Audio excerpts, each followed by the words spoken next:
Buenas, galera. Continuamos então a falar sobre indústria, né? Essa primeira parte a gente está falando bastante sobre industrialização, a gente já falou sobre a classificação das indústrias, a gente já falou sobre a evolução delas através das revoluções industriais e tudo mais, e agora a gente parte para um novo assunto que é falar sobre a regionalização das indústrias, né? Na verdade, o que a gente vai fazer aqui não é classificar as indústrias de acordo com a sua localização. Esse lugar a indústria é mais química, naquele outro lugar é a indústria automobilística, no outro lugar a indústria é mais têxtil. Não, na verdade aqui a gente vai trabalhar principalmente com os fatores que fazem com que as indústrias se localizem nesses lugares, né? Até porque quando a gente fala a palavra região, a gente está criteriando, né? A gente está criterizando aquele local que tem uma característica em comum por possuir muitas indústrias. Então, toda vez que a gente fala região, na verdade a gente passou por um processo para regionalizar. É um conceito muito importante da geografia, porque região ela é falada constantemente nessa disciplina, certo? É um dos 4 conceitos básicos da geografia: paisagem, né, lugar, território e região. São 4 palavras muito ditas na geografia, é bom sempre lembrar. Então estou lembrando aqui para vocês que a palavra região, né, aqui como está determinada aqui no número 2, aqui no dicionário, aqui, nesse dicionário que eu encontrado na internet: grande extensão de território de um país e um continente que se distingue, né, distingue das demais por suas características físicas, administrativas, econômicas, políticas, até poderia colocar um etc, porque poderia ser ambientais e tudo mais. Tudo depende do critério que você for adotar para classificar uma região. Por exemplo, quando a gente fala a região do arroz, qual é o critério que eu usei para fazer essa divisão regional?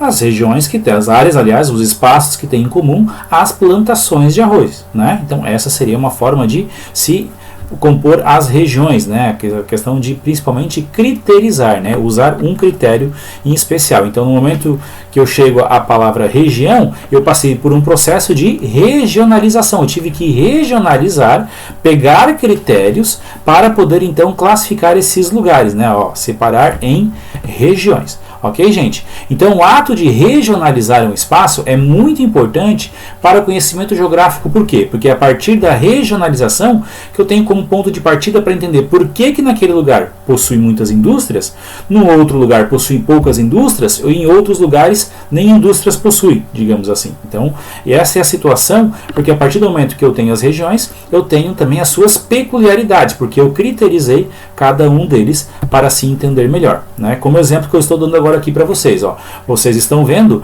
o mapa do Brasil, né? O mapa de acordo com o Instituto Brasileiro de Geografia e Estatística nas 5 regiões clássicas da divisão do IBGE, né? Vocês devem lembrar o nome que está em verde aqui, é a região norte. Legal se vocês estiverem falando um pouquinho antes de mim, né? Então verdinho, região norte, em azul aqui a região nordeste, em amarelo a região sudeste, em vermelho a região centro-oeste e em laranja aqui embaixo a região sul. Qual foi o critério utilizado para fazer essa divisão regional? A localização geográfica. A disposição, mais ou menos, né? Mais ou menos não. Claro, tem que ser uma coisa mais certa, né? Mas de acordo com a rosa dos ventos, de acordo com os pontos cardeais. Aqui está mais ao norte do Brasil, região norte, né? Se imaginar que a gente tivesse aqui uma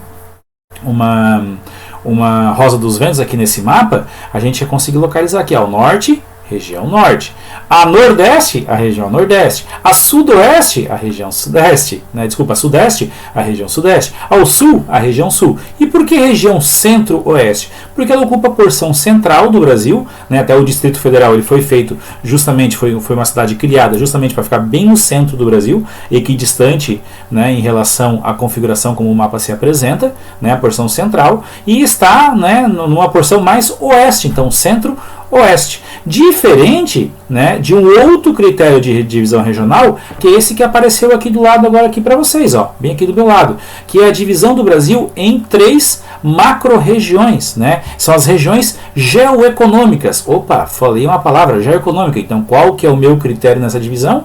a economia, né? A similaridade econômica entre esses estados. Pode ver que até mesmo a divisão ela nem respeita muito o limite dos estados, assim como é respeitado na divisão do IBGE. Eu saio de 5 regiões aqui no critério de localização geográfica e passo a ter 3 regiões, né, de acordo com os critérios econômicos, a região amazônica, a região nordeste e a região centro-sul, certo? Então, só para mostrar para vocês aqui que são critérios diferentes que eu usei para regionalizar, mas como vocês muito bem sabem, a aula de hoje é sobre indústria, né? A gente está falando sobre indústrias. Então, quando a gente fala em indústrias, a gente, antes de regionalizar elas, né, na verdade, a gente vai construir os critérios para saber por que elas se encontram nesses lugares, por que elas estão nessas regiões industriais, né? Por que se forma a região industrial? Justamente porque existem os fatores locacionais, né? Essa é uma palavra, são 2 palavras bem importantes aqui, que a gente vai começar a falar disso agora, que são os fatores locacionais. O que são os fatores locacionais? Né? São um conjunto de elementos socioespaciais, né, que tem dentro do espaço geográfico e também humano, né, na sociedade, estruturais que interferem diretamente e se relacionam com a distribuição das indústrias em um dado território ou entre diferentes territórios, né? Então, existem lugares em comum no mundo, parecidos em um continente ou outro, que as indústrias se localizaram mais naquela região. Por quê? Qual é o fator determinante? Quais são os critérios, né? Por que se regionalizaram? Quais são os critérios que fizeram com que essas empresas, essas indústrias se instalassem ali, né? Então, a gente vai ver a partir de agora que são esses fatores locacionais, né? Já coloco aqui para vocês, a gente vai ver nos slides posteriores justamente cada um desses fatores: política, energia, matéria-prima, mão de obra, transporte, mercado, né, mercado consumidor, que está querendo se referir, centros de investigação, né, centros de ciência, de alta pesquisa e assim por diante, ok? Então, quando a gente vai falar em fatores locacionais, nos próximos slides a gente vai falar então desses fatores. Também é necessário, também se faz necessário compreender a dinâmica histórico-geográfica, né? Vocês também tem que entender que existiu uma evolução ao longo do tempo nas indústrias. Esses fatores, eles podem se apresentar no presente, mas eles foram se modificando ao longo do tempo. Até aqui aparece um caminhãozinho ali, ó, Industry, né? 4.0. O que é esse Industry 4.0? Vocês sabem? Né? Justamente quando a gente entende esses processos históricos geográficos, a gente vai entender por que tem muitas indústrias que se instalaram naquela região e continuam naquela região até hoje, ou então por que elas mudaram de território, foram para outros lugares. Né? Vocês já ouviram falar, por exemplo, na cidade de Detroit, nos Estados Unidos? É uma cidade que baseava muita indústria automobilística, da Chevrolet, da Ford, de outras marcas americanas, da Pontiac, né? Outras marcas que algumas delas nem existem mais, na verdade, né? Acho que sobraram só as 2 mais famosas, que é a Chevrolet e a Ford, né? E também tem a Dodge também, que é famosa nos Estados Unidos e tal, ok? Porém, a cidade de Detroit, esses grandiosos parques industriais, até mesmo era conhecida como a capital do carro no mundo, a cidade de Detroit, não existe mais praticamente nenhuma fábrica de automóvel ativa nessa cidade. Ao longo do tempo, houve uma presença muito forte, a chegada dos carros japoneses, né, com motores muito mais eficientes, muito mais econômicos do que os carros americanos, e quebrou o mercado americano, né? Quebrou o mercado americano e fez com que essas indústrias não produzissem tanta em quantidade como produziam antigamente, né? Enfrentaram uma certa concorrência com o mercado externo, com produtos de melhor qualidade, assim a gente pode dizer também, né? De mais, digamos assim, mais economia, né, maior durabilidade, assim por diante, mas diversos quesitos fez com que essas indústrias fechassem na cidade de Detroit. Então a gente está entendendo que existe também um processo histórico na mudança dessas indústrias, né? E o que é essa indústria 4.0? A gente leva em consideração as 4 revoluções industriais. Ah, professor, mas o professor disse que são só 3. Sim, gente, são 3 revoluções industriais. Existem alguns autores, né, alguns especialistas que consideram que a gente está passando pela 4ª revolução industrial, assim como existem alguns autores, alguns especialistas que dizem que a gente está ainda sofrendo o processo da evolução da terceira revolução industrial, ok? Então vamos lá, primeira revolução industrial, a criação da máquina a vapor, né, a mecanização do sistema industrial, as máquinas de tear, né, aí veio a evolução, olha só como já é bem diferente, né, o aparecimento da energia elétrica, o motor a combustão e assim por diante. Aí vem para a 3.0, olha só como a 3 é bem diferente da 2, automação, robótica, computadores, internet, eletrônicos. Olha o que acontece no 4.0, sistemas cibernéticos, tem a ver com computador, internet das coisas, tem a ver com internet, redes de inteligência, tem a ver com eletrônicos, entendeu? Aí é que vem essa relação, né, de alguns dizerem que a gente está passando ainda por um processo da terceira revolução industrial, né? Alguns já dizem que é da quarta. Então, por exemplo, vamos pegar alguma coisa diferente. Uma coisa é a internet, outra coisa é a internet das coisas. Já ouviram falar esse termo, internet das coisas? Vou explicar para vocês rapidinho o que é. Quando a gente fala só internet, é aquela internet que a gente tem o comando sobre o que está acontecendo.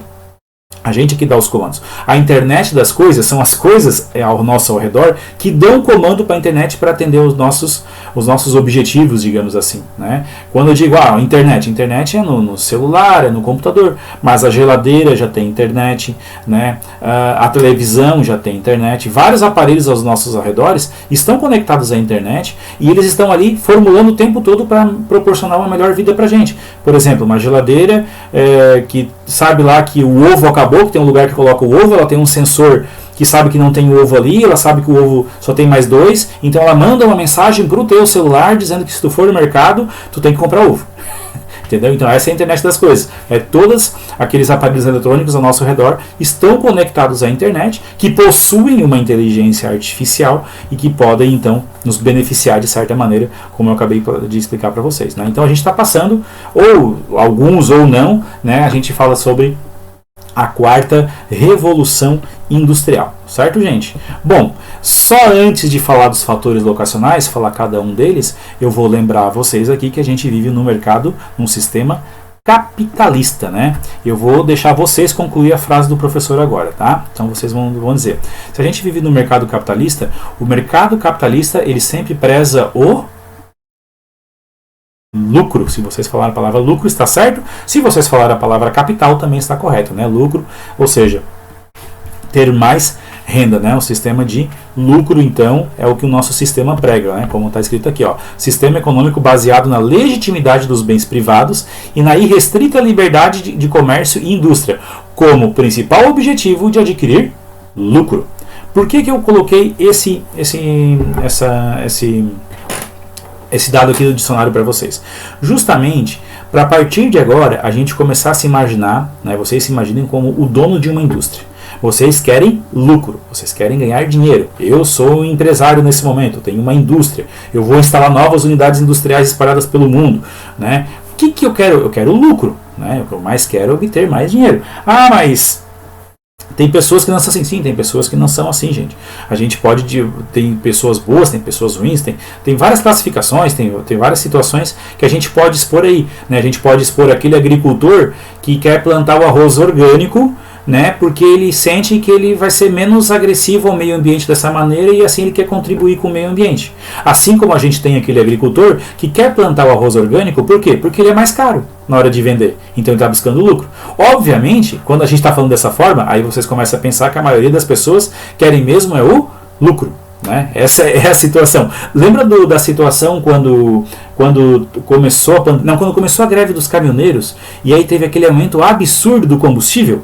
Né? Eu imagino que muita gente diz assim, mas eles falta de insensibilidade, por que não praticam o mesmo preço? Que coisa feia, isso é muito ruim. Será que muitas dessas pessoas também lá no fundo eles não estavam pensando assim? Por que nesse momento eu não sou um dono de um posto de gasolina e eu podia ganhar muito dinheiro, né?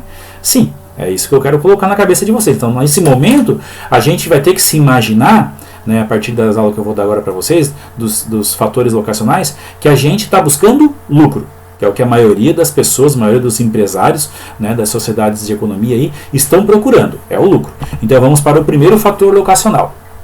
Questões políticas e econômicas favoráveis, né? Um lugar onde tenha uma certa estabilidade política, né? Que ao longo do tempo não tenha muitas revoltas, não tenha golpes, não tenha intervenção militar, né? Sistemas que atrapalham muito o dinamismo da indústria enquanto ela está operando. Imagina que um governo bem autoritário, alguma coisa, vai lá e estatiza a indústria, né? Diz que aquela indústria agora pertence ao Estado, não é mais de uma pessoa de poder privado e tal. Então esses países, as indústrias, né, meio que se esquivam para não ir para esses lugares, né? Até mesmo que tenham um certo equilíbrio, uma estabilidade econômica, que não tenham leis trabalhistas muito severas, que castiguem muito o empresário, assim podemos dizer. Se eu sou o dono de uma empresa, sempre essa ideia, se eu sou o dono de uma empresa, eu vou querer instalar minha empresa, minha indústria, num lugar onde as leis trabalhistas praticamente inexistem, né? Que eu não tenha que pagar muitos direitos. Se o empregado se machucar alguma coisa, o problema é dele. É assim que eu vou pensar, tá? Sempre nos colocando na posição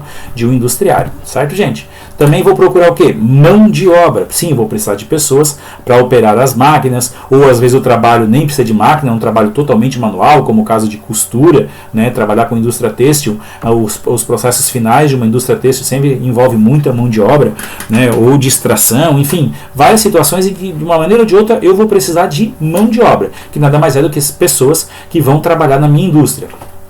Preferencialmente, se prefere que a mão de obra nesses lugares seja abundante, ou seja, em grande quantidade, né? A partir do momento que eu tenho uma grande quantidade de pessoas procurando emprego, eu posso explorar esse emprego, eu posso explorar o salário dessa pessoa. Aí, a partir desse momento, a mão de obra ela fica, como está passando o mouse aqui, barata, certo? Porque se eu tenho muitas pessoas desempregadas, o que acaba acontecendo? Essas pessoas elas acabam se sujeitando a ganhar salários menores, porque tem outras pessoas que também podem tomar o lugar dela, que estão desempregadas, e se sujeitam a tomar o lugar delas, ganhando um salário menor ainda, porque é melhor ter salário do que não ter nada. Entendeu? Então, por isso que o abundante mão de obra, abundante em grande quantidade e mão de obra barato, andam juntos. O que é difícil de andar junto é a mão de obra qualificada com tudo isso. Né? Porque geralmente a mão de obra qualificada são aquelas pessoas que têm um nível de estudo muito maior, fizeram um curso técnico, fizeram um curso muito especializado naquela área, que só ela, né, poucas pessoas conseguem operar aquela máquina, poucas pessoas conseguem produzir com aquela qualidade. Então a mão de obra qualificada, geralmente ela é uma mão de obra cara.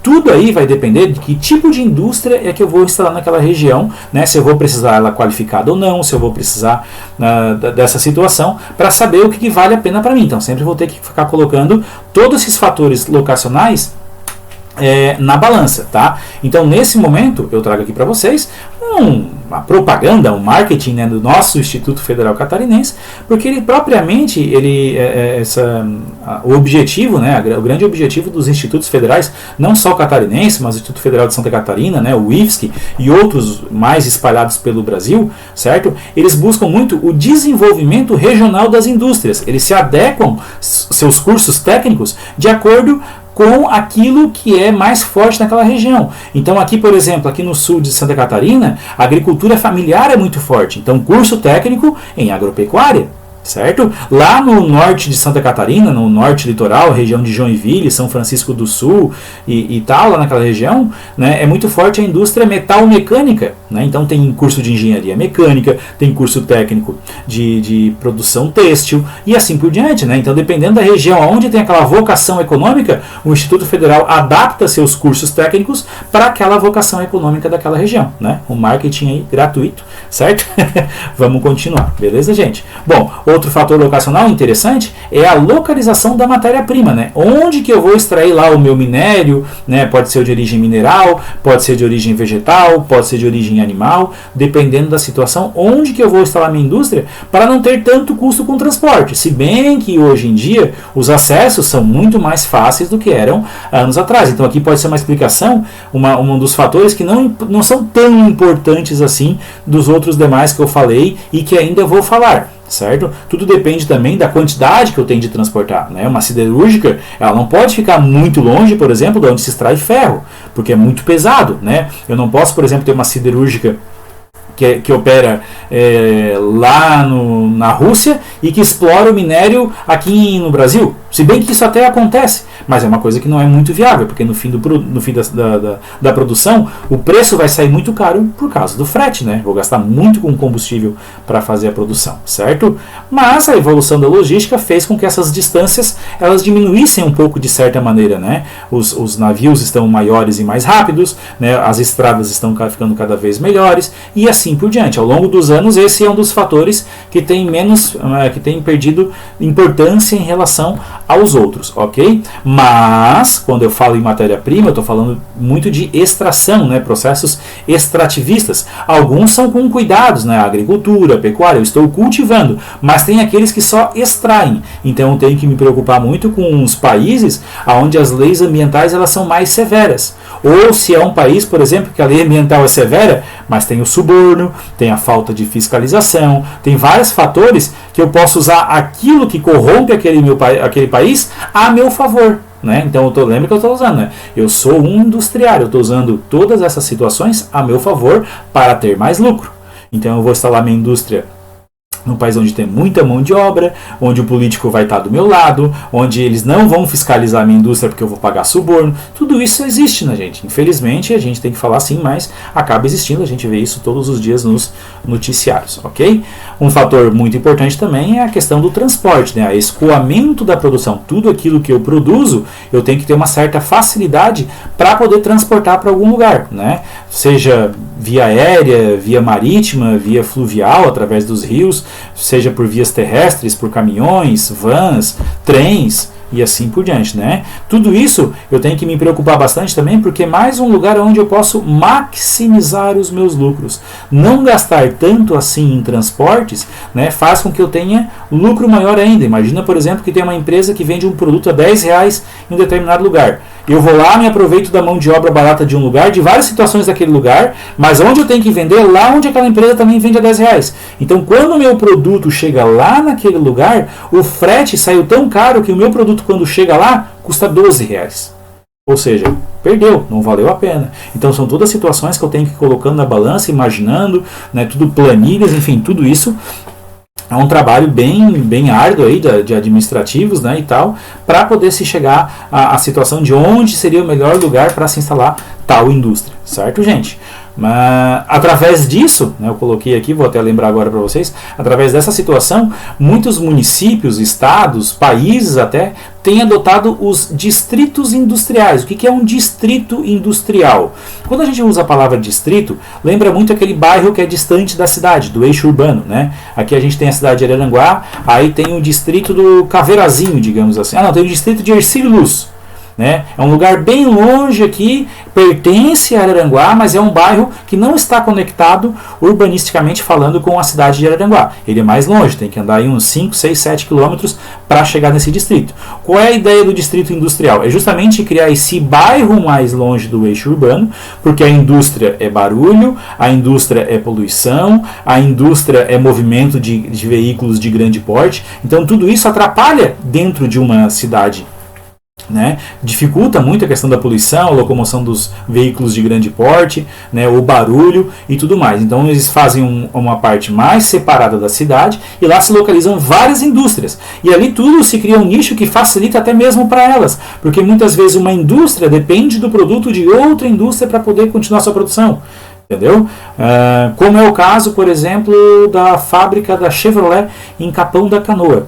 Lá em Capão da Canoa, no Rio Grande do Sul, tem a fábrica da Chevrolet, fica às margens da Freeway. Mas dentro da fábrica da Chevrolet também tem a fábrica de pneu, também tem a fábrica de bateria, também tem a fábrica de outras peças a mais, que são peças que acabam, no final das contas, compondo o carro. Então essas peças não precisam vir de lugares distantes. Estou eliminando a questão do transporte, estou maximizando os meus lucros. Acho que vocês entenderam muito bem, né? Existem esses distritos industriais. E muitas vezes o governo até mesmo cria distritos industriais para poder povoar aquela região, né? Como é o caso da zona do polo industrial de Manaus. Eu vou deixar ele aqui só como uma questão para daqui a pouco eu fazer uma pergunta para vocês, tá? Já já a gente vai falar sobre o polo industrial de Manaus. Claro, se eu tenho uma indústria, eu vou precisar de fontes de energia e essa energia ela tem que estar em constante disponibilidade. Ela não pode variar de acordo com a estação do ano. Tem mais chuvas, tem mais energia porque a hidrelétrica produz mais, mas tem a época de seca que daí não produz produzo energia, o que acontece? Vou ter que parar a minha indústria? Então eu vou ter que levar isso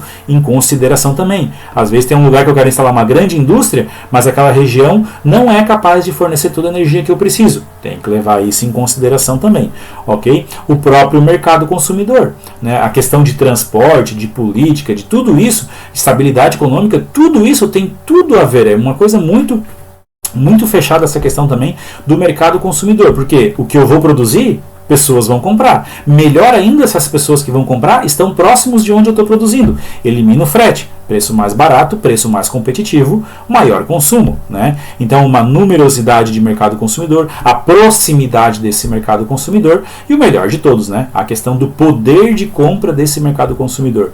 Eu não posso, por exemplo, se instalar num país muito pobre e querer produzir para vender naquele país um produto muito caro, né? Não vou ter o lucro almejado que eu estou procurando. Ok, gente? Então, tudo são questões bem simples. Acho que não tem muito segredo que eu estou falando aqui para vocês. Ok? Aí, já que eu entrei nesse assunto de mercado consumidor, vamos falar da bendita roda da economia, que todos os governadores, presidentes e tal gostam. A gente tem que fazer a roda da economia girar. Tá? Quando eles falam assim, a gente tem que investir nas empresas, porque se a gente investe na empresa, a empresa cresce. A empresa gera mais emprego gera mais poder de compra, porque são mais pessoas com salários, mais poder de compra, mais consumo no comércio. Né? Não importa aqui se ele é local ou não, aqui está colocado local porque isso aqui é uma propaganda provavelmente dessa época de pandemia, né? que se preza muito o consumo do comércio local para fortalecer o município, né? o lugar onde se vive. Mas no fim das contas, isso aqui acaba melhorando a economia. Então isso seria a tal roda da economia. Vamos fazer a roda da economia girar. Só tem que tomar cuidado, porque ela não pode ser infinita. Né? Porque a gente não pode ter uma economia infinita, almejando uma coisa infinita, dentro de um planeta finito. Né? Quanto mais eu produzo, mais recursos eu preciso. Quanto mais recursos, mais exploração, mais extração. Vai chegar uma hora que o planeta não vai aguentar. Não vai ter sustentabilidade nessa roda da economia. Tem que se encontrar, sim, a sustentabilidade dentro de toda essa situação para não se explorar tanto assim o nosso meio ambiente. Porque vai chegar uma hora, na forma como se pensa, de um consumo infinito dentro de um planeta finito. Isso não é possível. Acho que vocês me entenderam, né? Beleza?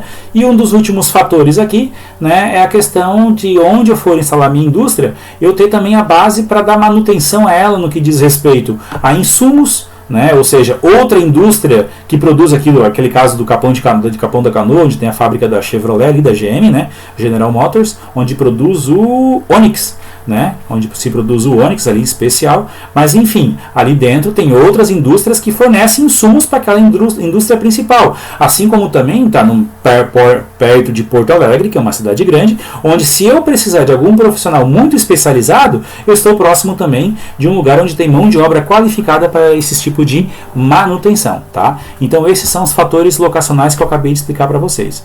Mas agora eu vou jogar uma pergunta no ar para vocês, tá? Eu sou um cara que vai montar uma indústria e me deram duas opções. Me deram essas duas opções para montar uma indústria. Uma no meio da floresta amazônica e outra no meio do deserto do Saara. Onde eu vou instalar minha indústria? Na verdade, aqui não é uma pergunta que seria para mim, mas é uma coisa doida, né? Isso aqui vem mostrar pra gente que tem mais um fator ainda que ele não tem a ver com os fatores locacionais, tá? Ele tem a ver com uma outra palavrinha aí que é incentivo, né? Na verdade são duas, incentivos fiscais. Lembra que eu pedi para vocês lembrarem a situação da Zona Franca de Manaus?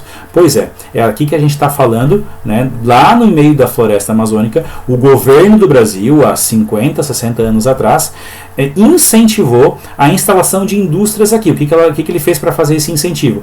Criou um porto no Rio Amazonas para facilitar o escoamento da produção, certo? Grande parte da produção também daqui é exportado para o mundo e as indústrias que ali se instalassem não pagariam diversos impostos, né? Então facilitaria, maximizaria o lucro dessas indústrias, ok? Então esse é um exemplo para vocês. Então aqui está aquela coisa que eu falei para vocês que não tem muito a ver com os fatores locacionais, mas tem a ver com a famosa guerra dos incentivos fiscais. Tá? A guerra dos incentivos fiscais é justamente essa briga que pode ser entre países, pode ser entre estados, pode ser entre municípios. Um exemplo bem rápido aqui para vocês entenderem melhor. No início dos anos 2000, 2003, 2004, 2005, não lembro com exatidão, a Ford ia colocar uma fábrica de automóveis no Brasil. Mais uma. Né? Hoje ela não tem mais nenhum, né? Você já deve ter visto o anúncio que a Ford não fabrica mais nenhum automóvel no Brasil. Só na Argentina e outros países, né? Mas no fim das contas, a Ford naquela época ia instalar mais uma unidade de fábrica, que se eu não me engano justamente era a fábrica da Export, quando a Export foi lançada aqui no nosso país. Aí existiam 3 estados competindo para sediar a Ford. Por que estavam competindo? Porque uma indústria vir para um estado é mais arrecadação. Né? É mais emprego, é mais economia girando, entendeu? Então eles fazem um tipo de vem para o meu estado, não, vem para o meu tal. Como é que esse convite vem para o meu estado? Faz um churrasquinho, alguma coisa assim e conversa de boa? Não, na verdade o que acontece aqui são os incentivos fiscais. Ok? Ou seja, tu não paga IPTU. Não, se tu vir para o meu estado, tem a isenção da taxa de energia de 50%. Tu vai pagar um desconto de 50% da tua energia. E assim por diante. Cada estado vai se oferecendo menos impostos, né? Até mesmo isenção total, digamos assim, para atrair a indústria. No começo da briga, naquela época, Santa Catarina já caiu fora. Aí ficou com uma briga muito grande entre Rio Grande do Sul e Bahia. Até que no final das contas, a indústria da Ford acabou se instalando no estado da Bahia, ok? Então acho que vocês entenderam, até mesmo vai ter um vídeo complementar aqui abaixo desse, né, falando sobre como funcionam esses incentivos fiscais, certo, gente? Então já que a gente criterizou através dos fatores locacionais, a gente tem então a distribuição das indústrias ao longo da superfície do nosso planeta. Não estou dizendo que tem só essas, mas onde elas estão mais concentradas, onde tem o quê? Fornecimento de matéria-prima, onde tem uma certa estabilidade, né? Pode ver que aqui a questão, por que não tem tanta indústria assim no continente africano? Né? A mão de obra não é especializada, o mercado consumidor não tem grande poder de compra, eu até tenho matéria-prima, mas eu não tenho fornecimento de energia. Entendeu? Então são todos esses fatores competindo e se somando entre si para a gente saber o porquê que as indústrias se localizam mais em determinada região e outras não. Tá? Então, acho que ficou bem tranquilo para vocês entenderem isso. Agora vamos encerrar a aula falando de algumas questões específicas, já que a gente está falando em regionalização, né? Vamos falar do caso da China. Por que da China? Porque a China é o país do momento, né? A China é o país que nos próximos anos aí, não sei mesmo se no ano que vem já, ela ultrapassa até mesmo os Estados Unidos com o maior PIB do mundo, né? Maior produto interno bruto, ou seja, a soma de toda a riqueza produzida ao longo de um ano. Por quê? Vamos entender o porquê da China. Tem tudo a ver com os fatores que o professor falou até agora. Primeiro deles, mão de obra abundante. A gente está falando do país com a maior população do mundo. Se a mão de obra é abundante, tem muita gente e é justamente o país mais populoso do mundo, então eu posso explorar bastante essa mão de obra. Essa mão de obra ela vai ser muito barata, a competição é muito grande, então ela acaba sendo barata. E olha que interessante, quando eu falo mão de obra barata, eu falei para vocês anteriormente, a mão de obra barata geralmente ela é não qualificada. Não tem estudo, não tem doutorado, não tem mestrado, não tem curso técnico, não tem muito nada disso, né? Só que na China não. O que acabou acontecendo? A China, eu tenho duas explicações para vocês agora, para dizer o porquê que a mão de obra na China ela é qualificada. Por quê? Esse é o primeiro tema. A razão é que há 50 anos atrás o governo de Mao Tse-tung investiu pesado em educação. Olha como a gente tem exemplos aí ao longo da superfície do nosso planeta, né, em vários países que investiram pesado em educação e depois de 30, 40, 50 anos é que surgem os efeitos. Esse é o grande dilema do governador, de um presidente ou de qualquer outra pessoa que ocupa um cargo aí que precisa saber onde ele deve investir quando se fala investir em educação. Tem muita gente que está pensando na próxima reeleição, né? Assim como a gente teve vários governos que se passaram aí no nosso país ou até mesmo no mundo, né, que não fizeram altos investimentos em educação. Por quê? Porque não é um investimento que dá um resultado tão rápido. E ele quer resultado rápido para mostrar que ele fez alguma coisa. E investir em educação demora muito tempo para dar resultado. Mas olha os resultados que trouxeram para a China. Né? Então lá a mão de obra é qualificada e ela é cara também, né? Porque se ela é qualificada, ela é cara. Não. Tem a ver com os dois que eu falei anteriormente aqui. Ó. Ela é muito abundante, ela é muito barata e ela é muito qualificada. Por quê? Porque a competição era tão grande que a competição fez com que todas essas pessoas e os grandes investimentos que tiveram em educação há 40, 50 anos atrás, fez com que quase todas as pessoas que trabalhassem aqui de maneira barata, também trabalham de maneira qualificada. Certo? Então é uma mão de obra barata e qualificada. Em poucos lugares do mundo eu vou encontrar esse tipo de situação. E o mais encontrado é justamente na China, né? E através desse sistema é que a China promoveu a criação de grandes centros de terceirização de produção. O que é terceirização de produção? Tu paga para uma empresa produzir o produto para ti, digamos assim. Certo? Vamos pegar o exemplo do iPhone, né? O iPhone, se você virar ali atrás, ele está escrito desenvolvido na Califórnia, nos Estados Unidos, no Vale do Silício. Já falamos sobre isso, né? Desenvolvido na Califórnia, né? Fabricado na China. Ou seja, o desenvolvimento técnico, toda a questão design, peças, desempenho e tal, é desenvolvido nos Estados Unidos. Mas na hora de fabricar em grande quantidade, eu vou querer maximizar meu lucro. Onde é que eu vou fabricar? Vou pagar para uma empresa da China. Tá? A empresa lá na China não pertence à Apple. Não é o iPhone, não é a Apple que é dono da empresa. Eles pagam para uma empresa para produzir para eles. Quem sabe essa mesma empresa onde produz o telefone da Apple é a mesma empresa onde produz o telefone da Samsung. Onde a Samsung, que é uma empresa coreana, onde desenvolve o telefone, na hora de fabricar, paga para essa mesma empresa acontecer isso. Então são várias empresas que acontece esse tipo de situação na China que terceirizam a produção para outras marcas. Né? Vocês podem ver, por exemplo, os aparelhos de ar-condicionado. São todos iguais. Todos os aparelhos de ar-condicionado que a gente vê por aí, a única coisa que muda de um para outro é que às vezes a que vai atrás, não sei se é a condensadora ou evaporadora, mas aquela que vai na parte de fora da casa, ou é redonda ou é quadrada. Mas todas as redondas são iguais e todas as quadradas são iguais. O que muda um pouquinho, que não é muito diferente, é a parte que vai dentro da casa. Que daí eles mandam para as empresas fazem um desenho diferente. Mas o resto é tudo igual. É tudo fabricado na China, né? Tudo feito made in China, mas na hora de caracterizar ali cada marca faz do seu jeito, certo? Então por isso que a China tem esse grande trunfo, né? Aliás, quais são os outros trunfos? Matéria-prima está ali, né? Muito carvão, muita energia, muita mão de obra, como a gente já falou. O governo ele facilita bastante, né? Ele faz as tramóias dele lá para conseguir, enfim, ter mais lucro ainda.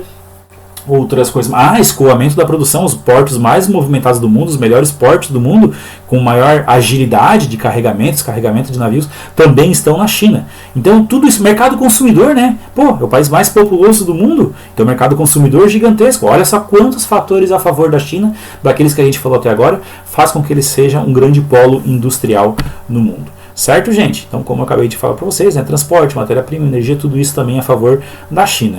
E agora, como curiosidade, né, tá surgindo aí uns pequenos chinesinhos, mas não é assim é um pouco semelhante à China, como a China começou, mas não é bem o caso da China, como é o caso aqui de algumas roupas, né, se eu não me engano, da marca Adidas, aparece Made in Bangladesh, e da Nike aparece Made in Vietnã. Ora, pode ser que um seja do outro também, o do outro pode ser outras marcas. Estou trazendo aqui 2 exemplos para vocês, para explicar melhor.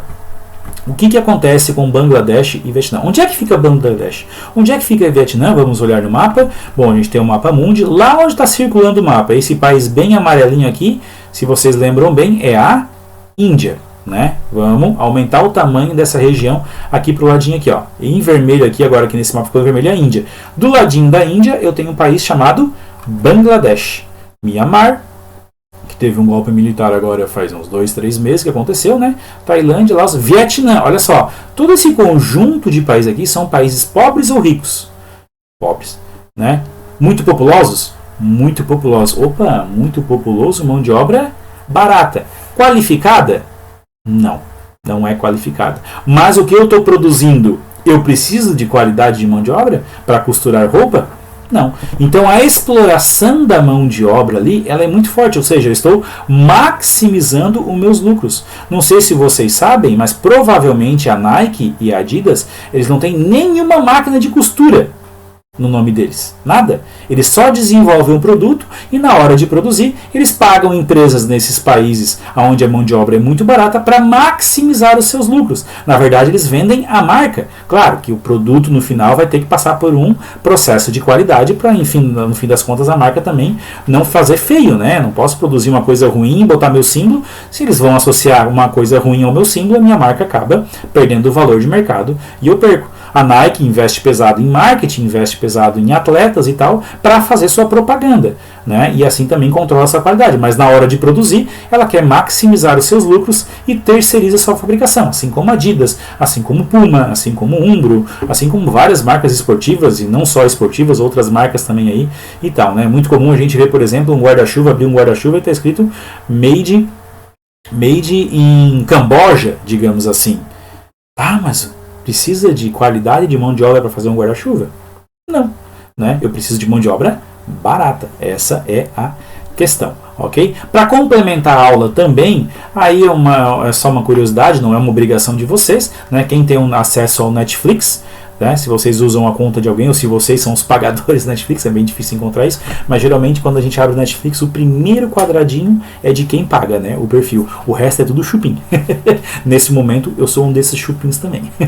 Tá bom? Então a complementação desta aula vocês podem ver através de um documentário que ele foi ao ar ano passado, em 2020, inclusive ele venceu o Oscar de melhor documentário de 2020, né? Até concorreu um brasileiro também do melhor documentário, que foi o Democracia em Vertigem, também é um documentário bem bom, mas no fim das contas quem ganhou o Oscar de melhor documentário foi esse American Factory, né? Que traduzindo para o português é indústria americana, não é fábrica americana, tá? É indústria americana, que fala sobre a presença de uma empresa chinesa comprando uma empresa que faliu nos Estados Unidos para produzir vidros, e aí tem toda uma questão cultural, aí tem a ver com política, tem a ver com aquela questão das leis trabalhistas, como eu falei para vocês, influências econômicas e tudo mais. O documentário é muito bom mesmo. Certo, gente? Então fico por aqui, um abraço, não esquece de ver o vídeo complementar que vai estar o link aqui embaixo. Um abraço para vocês.